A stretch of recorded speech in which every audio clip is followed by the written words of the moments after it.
This is two-way conversations like no other. This is a story like no other. I've never covered a story quite like this. What we're seeing now is the reality of Biden in, then it looked like he was out, then it looked like he was going to stay. Now, what happened yesterday on Capitol Hill turned out to be the first act of a Freddy Krueger movie. Freddy Krueger's going back at Joe Biden right now to try to get him to quit. And that's happening in part because I haven't talked to a single Democrat today who doesn't want Joe Biden gone, regardless of what their public position is. They would be relieved. They would trade him for Vice President Harris. Increasingly, they would trade him for an open convention, which we'll talk about. But there's going to be an extreme push. And in part, it's because there's so much unhappiness on Capitol Hill. So many members of Congress who want him gone, even the ones who haven't said so publicly. And in part because the clock is ticking. There's a limited number of days. And Team Biden is being extremely crafty, very tactically brilliant in trying to push this back. We can't talk about it till NATO's over. Now he's doing a Lester Holt press conference tomorrow, Lester Holt interview on Monday. They are trying to run out the clock, but the people who want him gone are mounting a very aggressive effort to get him gone. I got a text today that I'm going to read to you. I can't do it. About someone's view of Joe Biden. Never got the respect he deserved from the Clintons and the Obamas. He delivered for the party on major legislative items, in his mind, far greater than Obama did. The voters chose him in the primaries. He's earned this. He stepped in line for every other Democratic nominee. And now it's the party's responsibility to step in line for him. Joe Biden is immovable. I still think it's possible that he will be immovable. There's a number of people who would like him gone, who are relying on Nancy Pelosi and one other Democrat, I believe, to see if they can get him gone. Nancy Pelosi does not have to deal with the caucus and the fact that there are people in the caucus publicly for him. She, on Morning Joe, people have focused on her equivocal reply about Joe Biden. I think as important is to look at her praising of Joe Biden and her emphasis that it's his decision.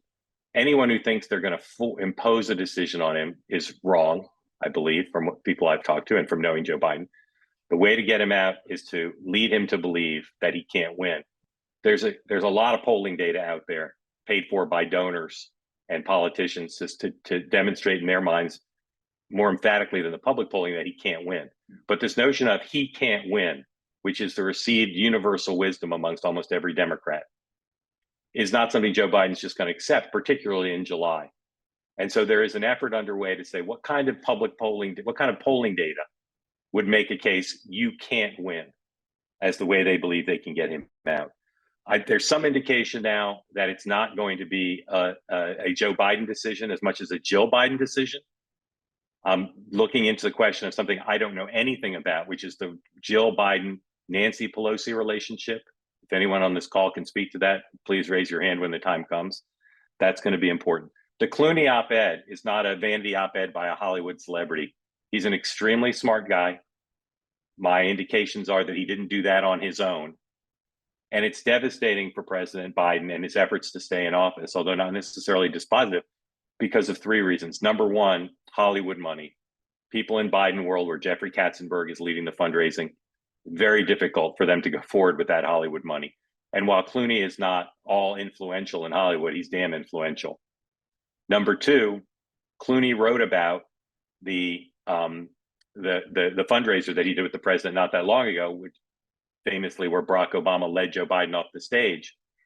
And he said that was Atlanta Joe, that was Debate Joe. That has someone who had recent intimate access with President Biden saying the debate is not a one night problem. The debate is a systemic problem. And so it explodes that. And finally, Clooney called for an open convention. One of the things that's changed in the last day or two is the assumption that Vice President Harris either couldn't be talked out of wanting the nomination or couldn't be expected to fight for the nomination at the convention, that she would need to be coronated. That stock has dropped precipitously. There have been people for an open convention from the start, but Clooney put the flag hard in open convention. Again, not an accident. And I think if Joe Biden does step aside and Vice President Harris wants to be the nominee, increasingly, again, this is a 180 flip for me. Increasingly, I believe it's more likely to be an open convention and not something that's coronated upon her. The president has gotten endorsements from people in the last couple of days, starting with the Philadelphia politicians over the weekend. And that was significant for creating the impression that he was okay. And it was significant for Jeffries and Schumer not being able to come out in some unified way and call for him to step down from the nomination. He's a little bit vulnerable now. If AOC, we've seen some people backslide, a couple of politicians backslide, previously supportive, now less supportive. If AOC or Bob Casey or Mark Kelly, who this week stood with President Biden, change their mind, it's going to be a big story, and it may well embolden people to abandon him. The groups haven't abandoned him, right? The labor mayors, etc. But he is going to be vulnerable if people start to switch. Couple more things. Barack Obama may not be seeing his hand publicly, but I have a funny feeling you're going to start to get indications that his hand is in some of the things that are happening, particularly this question of how to deal with Vice President Harris, with whom he's had a long relationship. That's something worth watching. Press conference tomorrow, Lester Holt on Monday, campaigning in Michigan on Friday. He's supposed to go to the beach on Saturday for Rehoboth. If you're on here and you work for a television network, I recommend talking to your assignment desk about a stakeout early before the president gets there to see if he might have any visitors this weekend. There is a feeling in the Democratic Party amongst the donors, the members of Congress, some of the governors, that because of the nature of the clock on this, Nancy Pelosi needs to do something this weekend. She said on Morning Joe, got to wait till after the NATO meeting. So even though I think that sometimes there are kind of artificial deadlines created by the media and by some politicians, I really do believe that by early next week, given the timing of everything, there'll either be a successful effort to convince him for his own good, not for the good of the country, for his own good, he needs to step aside. I'm going to open it up now for questions, comments, suggestions. I'm not watching my Twitter feed very closely, so if news breaks while we're on here, please raise your hand and share it with the group. Two-Way is a nonpartisan conversation forum. We're civil here. We're here to learn from each other, to educate, to discuss. If you want to be super partisan and angry, please go to a different forum. That's not what this is for. So I'm going to start calling on folks. Raise your electronic hand. I'll ask you to unmute, question or comment, and we'll go till about 5:30. Thank you again for joining. My friend Ray, who lives in Dayton, Ohio, and is a brilliant man. The floor is yours, Ray. Thank you, Mark. Well, Biden has his press conference tomorrow, and how could the outcome of that press conference change the dynamic? Whether he does well or, as I expect he will, he'll do very poorly. Well, I'm not sure I bet on poorly. He was pretty good at NATO yesterday, and obviously they got to do whatever they need to prepare him. I mean, my general sense is the people right now who want him gone, not counting the voters who want him gone, because unfortunately they don't have much of a say here, just in terms of democracy. But I don't think he can do well enough to satisfy the people who are currently plotting against him. I do think that he could do poorly enough to embolden more people. But I don't think the press conference, unless he's at an extreme, unless he's extremely good or extremely bad, I don't know that it will matter much. And obviously it depends on the questions. And I remain super interested what my colleagues do in terms of division of the questions, the tone of the questions, and how many of them are about this. And, does anybody ask a NATO question or an abortion question or anything else? We'll have to see. But my current spidey sense is not that big a deal. I should mention there's another important thing taking place, which could be more important than the press conference could be, which is Biden aides are meeting with senators and Senate aides on Capitol Hill tomorrow. And it's some indication from one source that House members may be added as well.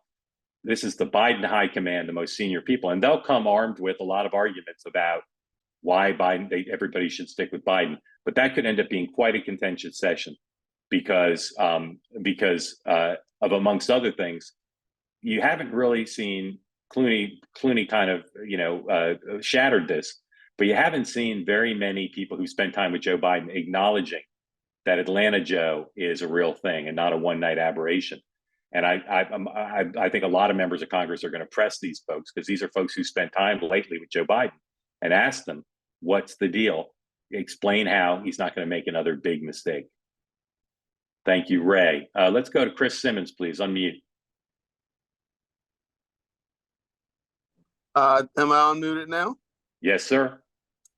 So you're a really smart guy, and I am not a Black person who is wed to Kamala, but I'm concerned, and I want to know if you've heard any good strategies on how to deal with the likely backlash from Black women in particular if they skip over Kamala.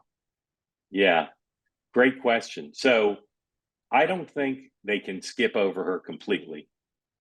I think I'm just talking based on people I've talked to. I think one option is to see if President Obama can keep her from running. Not impossible, because I think what they're going to show her potentially is the same kind of data they're going to show President Biden, which is data that says you can't win. So you want to be the nominee and you want to be the one to lose to Donald Trump, be my guest. I also think they'll say, hey, go earn it at the convention. Now, the convention delegates are Biden-Harris delegates, and maybe she would. But I think they're going to try to do one of those two things, either let her win it at the convention or get her out. And that takes the edge off the exact problem you're pointing to. The people who are worried about that, and it's legitimate worry from just pure politics, the people who are worried about that are trying to find a way to make it unconfrontational. In other words, they're not going to endorse somebody else. They're not going to present some other ticket. They're going to say, Madam Vice President, go for it. Or they're going to say, you shouldn't go for it. And we'll have to see if it ends up. But Chris, you're absolutely right. It's definitely a concern for a lot of folks. And that's part of the political problem. But as I said, a few days ago, there was sort of a notion of let's go with the vice president. Most people I'm talking to now, including people who are prominent in Black Democratic politics, are saying crazy to go through the trouble of getting Joe Biden out of the way and turn the nomination over to someone who we don't think has any better chance, and in some cases we think has a worse chance of winning. Chris, thank you very much. Thank you. Let's go to Mark Katz. Hi, Mark. How are you? Good, Mark. Welcome. Hey, yeah, I haven't slept well in a couple days over all this stuff. I'm one of those solid Democrats who is both mad and sad about what's going on. I called someone who I've known for a long time, who is a high-powered Democratic donor who speaks to people at the highest levels, because I just needed to talk to someone.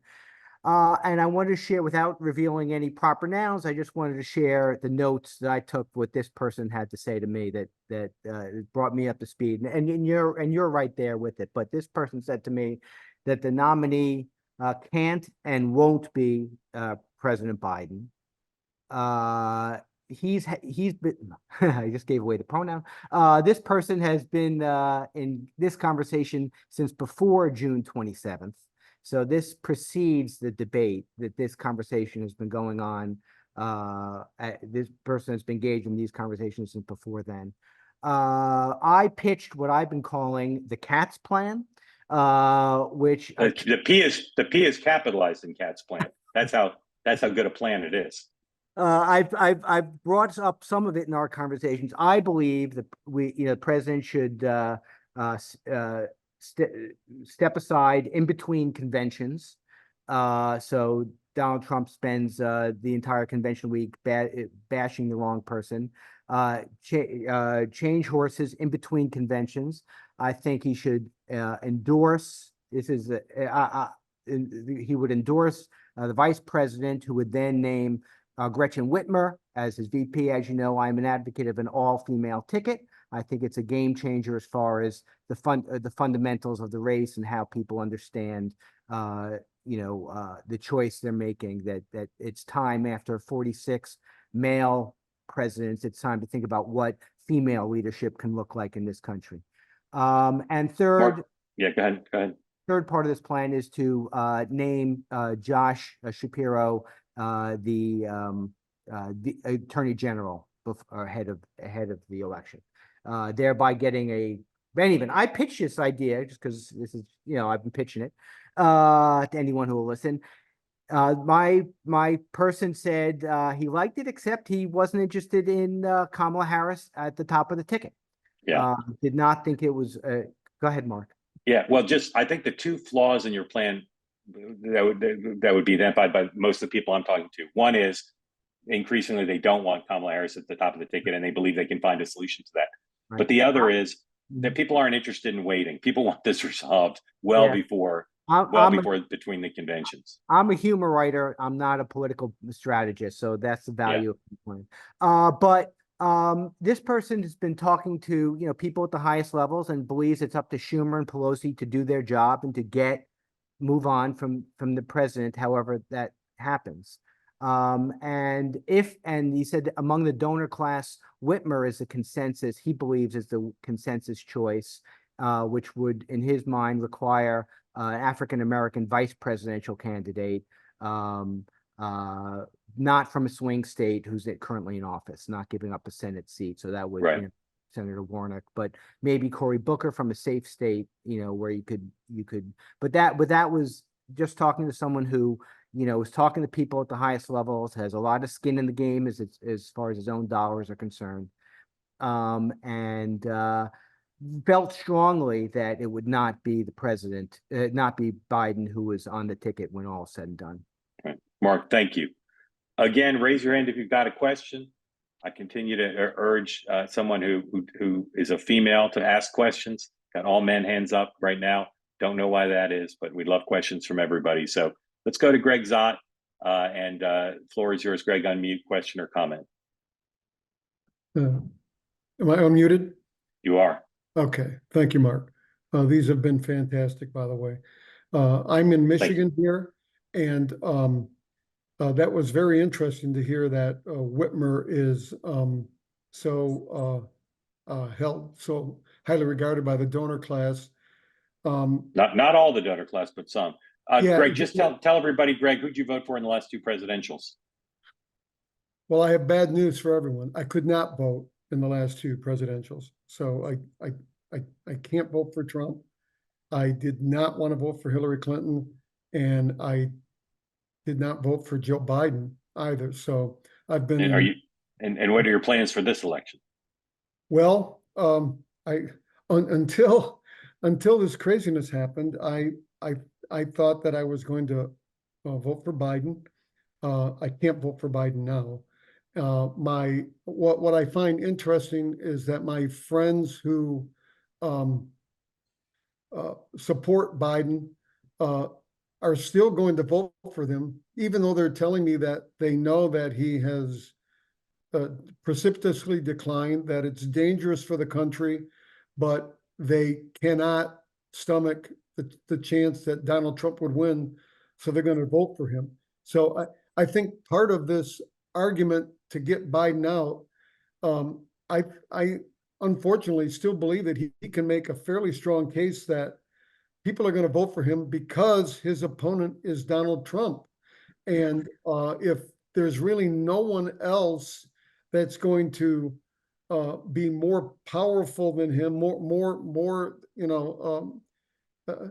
really that brings the numbers differently, I can see why he's going to stay in, because I'm kind of stunned that the people here that I know that are supporting Biden are still going to vote for him, despite the fact that they know that this is not good, but they simply are not going to vote for Biden. I mean, excuse me, for Trump. So Michigan is really, really strange right now with that. It seems more polarized than ever before in my state. Okay, great, thank you. Michael Graham, who covers politics in the battleground state of New Hampshire. Michael. So why aren't Democrats who are in contested primaries seizing this issue one way or the other, do you think, Mark? And I'll give you an example. We have a governor's race in New Hampshire, open seat, Governor Sununu's retiring. And you have two candidates. One is Jake Sullivan's wife, Maggie Goodlander, and the other is a previous executive counselor, Colin Van Ostern. And they're both kind of trapped, like they're slogging away. They're not making any progress. And I keep thinking, seize the "I love Joe, this isn't fair" mantle. I hear Democrats, and you tell me, my reporting involves Democrats who are willing to talk to a Republican, so maybe they're not normal, but they are very angry at how Biden's being treated, and they sound like Trump supporters from the past. They're very angry with the media. They sound like Trump supporters in the past. If you're running, say, for governor in New Hampshire, I'm sorry, I said governor. We have an open congressional seat too. The governor's race, former Manchester Mayor Joyce Craig, and executive counselor Cindy Warmington. I keep being surprised that someone hasn't said, these people are jerks. I'm with Stacey Abrams. I'm with, the Black Caucus. I'm with these people. Biden's our guy. That's what Republicans would do. There would absolutely be a MAGA Republican embracing this. And yet I don't see that happening. So what math am I missing, Mark Halperin? Well, there aren't that many states with primaries left, right? So that's part of it. I mean, you're right that in a primary there might be more pro-Biden sentiment, but as you know, even a lot of Democrats have doubts about Joe Biden. And I think the other concern would be, even if you got a September primary, you're about to roll right into the general, and in the general you might see Joe Biden as a drag. So it might help you win the primary, but doom you in the general if you think he'll doom you in the Well, general. let me rephrase the question. Do you agree with me that there's a significant segment of the Democratic base that is feeling like the Trump voters felt? Our elites are abandoning us. The media is banning us. Why are you picking? Once again, I'm getting this from Democratic activists, and I'm also getting it big time in my social media feed. Why aren't you talking about Trump? Stop talking about Biden. Talk about Trump. Where are our leaders? They're very mad. So you can see it in social media. You can see it in some feeds. But I would say one of the failures of journalism right now is I don't think we have a good sense of where the Democrats are on this matter, right? I just either qualitatively or quantitatively. I don't have a good sense. We know where the elites are. If you look at what members of Congress have said publicly, what I've heard from some privately, some of them say their calls and their conversations when they've been home are overwhelmingly one way or the other, right? There's no clear sense of that. But what we do know, whether they're reacting to public opinion in their districts or their states, or they're simply reaching their own conclusion, what we do know is, as I said, if you took a secret ballot vote of Democratic members of Congress, do you want Joe Biden to be the nominee or not? I don't think he'd get very many votes. I'm not sure he'd break 20%. That's my sense of what people, even people who say they're for him, what they say privately. Many of the ones who are for him, and Jerry Nadler, my congressman, is a great example of that. They're for him now because they don't think he's going. But there is this new effort, and Nancy Pelosi, unlike Chris Dodd, unlike John Kerry, unlike Ted Kaufman, Nancy Pelosi seems to be both interested in doing this and capable of doing it.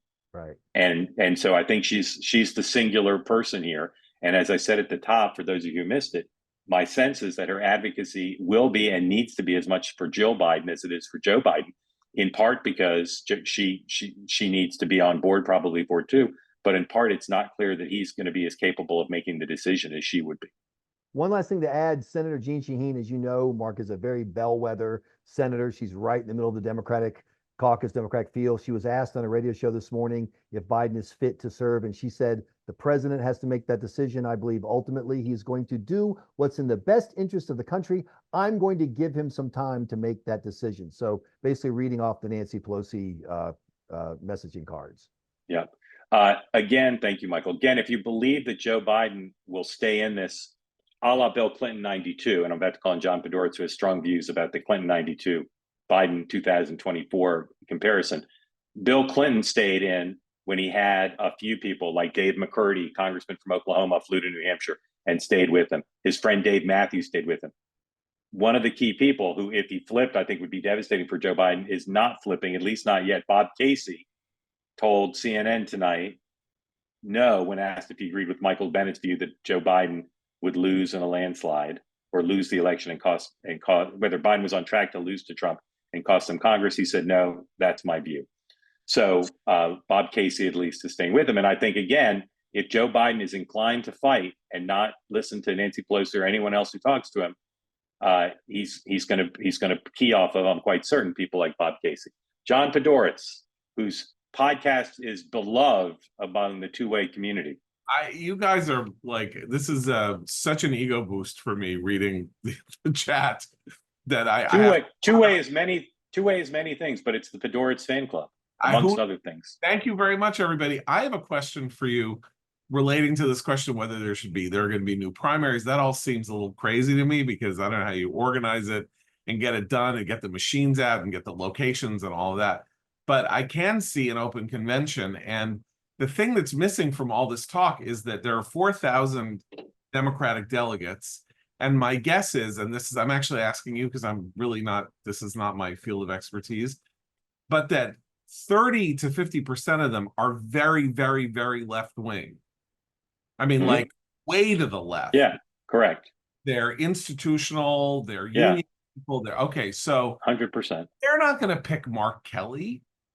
And they're not going to pick Gretchen Whitmer. So Well, they might if okay. Look, I think when you get down to it, and again, we can speculate about open because it's more of a possibility it's ever been, but just to stipulate, we're many steps away from that. Okay. Okay, I fine. think that a lot of the people whose names are out there are not going to throw their hat in. That's my sense. Okay. Like, I don't know that the vice president would throw her hat in. She might, but I'm not sure she would. Josh Shapiro, I think, would. I think Josh Shapiro would be chomping at the bit to do it. Gavin Newsom, Gretchen Whitmer, J.D. Pritzker, I'm not so sure. So when people say, open convention, how are we going to winnow down the field? I don't know about Bernie Sanders and Elizabeth Warren, but I think people are underestimating the chance that they might get in. Amy Klobuchar. In other words, I think if it's really open, I think with the exception of Governor Shapiro, I'm not so sure that all the other names that are normally bandied about would actually go for it. I'm not advocating for an opening, but I mean, I think it would be fantastic. Yeah. Spectacle and an amazing thing to live through. You could go back to Chicago. That would be amazing. The whole thing would be great. But I'm just saying that the people who are going to make this decision, I don't think are the public or the Democratic voter. I think it's going to be the larger Democratic delegate community in some fashion or other. And somehow the names that I think would be more appealing to them don't seem to be being floated. And that's where I'm confused. Who's the actual type of person who represents what Democratic activists and Democrats who live the Democratic Party day and night, breathing in and out? Well, they okay. want. So John, here's another question that no one's, I think, really addressed because it's sort of premature. Is people could run as a ticket, right? It could be you could take Shapiro and match him up with someone more progressive, and therefore win over those delegates. There's also a question of whether Obama and Pelosi and the Clintons and maybe Biden would endorse. So if they're Biden-Harris delegates and Biden says, I want you to support because vice president's not running either, I want you to support the Shapiro-Whitmer ticket, I think the progressive delegates would vote for that ticket under those circumstances. They're his delegates. You tell me that a Sabbath-keeping Jewish person in the current Democratic Party is going to be at the top of the Democratic ticket. I don't mean to talk tachless, but I think that is an impossibility. I have long said that the only way to beat Donald Trump is with a Jew and a black. Long said that. Okay. All right. Thank you very much, Mr. Fedoritz. Sandra Sabatini, unmute, please. Yes, well, I forgot the question that I was going to ask, but I have to. Well, tell the new people what state you live in, just so they know to hang on your every word. Pennsylvania, longtime Democrat, but I voted Republican in the past. And I really love the idea of the two women, but it won't happen. So as a woman, one of them should absolutely be a woman. Yeah. So who's your ticket? Let's say Joe Biden said, I'm dropping out, Simon, I'm endorsing whoever you want. Well, when you said Shapiro, which I told you the last time I was on here, Josh Shapiro, I would vote for. If you just take a look at what he's doing now within the Democratic, I'm thrilled. But he I would definitely vote for him, and I think we might win. And a woman, I'm not really sure about that. I'm Governor Whitmore. I'm not sure I know enough about her, and I don't know if she would do it too. Okay, but you unambiguously want President Biden to go, right? Oh yeah. There's no way. And what about Vice President Harris? Would you like to see her? Well, I would take her and I would vote for her, but it wouldn't be my first choice. And for the gentleman that said he couldn't vote for either, I'm not gonna do that. Even though before I knew Joe Biden, before the debate, I knew he had certainly lost a step. It's evident. I still was going to vote rather than vote. I just cannot vote for Trump. Right. Okay. And- Thank you, Sandra. Thank you Okay. so much. Jonathan Davis, unmute, please. Hi. This is great. Thank you, Mark, for all these Zooms. Thank you. I'm a Trump supporter here in Tennessee. What I call a reasonable Trump supporter. I'm open to other ideas. But what I want to ask, and no one's talking about, is, well, we've got the Republican convention here on Monday starting, along with his VP announcement, and I'm assuming this issue will not be settled before then. So I'm wondering what you've heard or what you think about what tactic the Trump team will take, because it's kind of like you want to, if you're supporting Trump, you want to let this kind of oxygen continue, and let this conversation continue. And if Trump comes along like a freight train, it's going to give Joe Biden an out in a sense. It's going to take the oxygen and the news cycle away from Joe. And I'm just kind of wondering how you think that's going to play out. Yeah. And when Trump should make his VP announcement and things of that nature. Okay. Thank you very much. Look, they're a very meticulous group. They're very careful planners. I think the VP announcement is going to be Saturday. That's just my sense of things, but I don't feel strongly about it. I don't know who it's going to be. They're very close held up at the convention. But my sense is, remember, the reason that Joe Biden was behind before the debate was because of issues like inflation and America's role in the world. Jonathan, need you to mute, please. Oh, you are muted. All right, stand by. So I do think they'll talk a lot about the issues unrelated to President Biden's issues. But I do think you'll hear a lot of good one-liners about it. And I bet they've hired a great joke writer to deal with raising it. But I don't think it's going to take over the convention, would be my guess. All right, we're going to go at least one more here. Let's go with Dave. Dave, unmute, please. Thank you, Mark. I appreciate it. And I just want to say, like the rest of the guests, I love your stuff. I listen to you all the time. And what's great about these is I've never seen an audience that is more intelligent than the ones I've listened to. This is my only second one, but it's great to listen to everybody have an educated conversation without finger pointing. So thank you for having these. Dave, are you telling all your friends?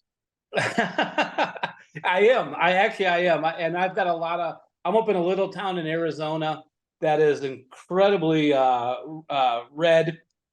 And so, I mean, there's a Trump rally on the corner just about every weekend. It's almost like a barbecue. It's kind of crazy. And who are you for? It's funny because I voted for Trump. I consider myself probably financially conservative and a little bit more liberal on a personal level. So I'm kind of down the middle. I'm having a really hard time justifying a vote for Trump because he scares me. I couldn't, if I can't have my son watch a debate and worry about how many lies and it's a bad look for us. And so I'm not proud to have him be my leader. So I don't think I could vote for him. What does, I guess my comment would be is the people that are, and I'm hearing it a lot, and they're saying, I won't vote for Joe Biden. And people don't understand that if they don't vote for Joe Biden, they're actually it's a 2 vote for Trump. And even if it is the same ticket that they go to, that they're running with, Biden's not going to make it 4 years. I mean, let's be realistic. That's a long time in the ways, the way he is now. Maybe it is a vote for Harris, but it's still better, I think, than an alternative. And I think even if it stays the way it is, you're going to have to vote for him, or we're in trouble. Who are you going to vote for in your Senate race? With who? With Carrie Lake? Yeah. I probably, she's another one. I can't vote for her, but I don't think I have an alternative here. It's I think I'm going to have to. I don't want to, but I think I'm going to have to vote for Carrie Lake. All right. Yeah. Thank you for that. We're going to end here. This will be available for rewatch on YouTube. We'll send around the link on both Twitter and on my Substack. Sorry we didn't get to everybody's hands.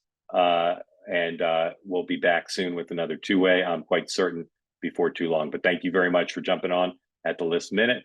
Please, again, tell all your friends, family, business associates about two-way. Sign up for our YouTube channel. Sign up for my Substack. and we'll have more of these coming soon. Thank you very much. Have a great evening.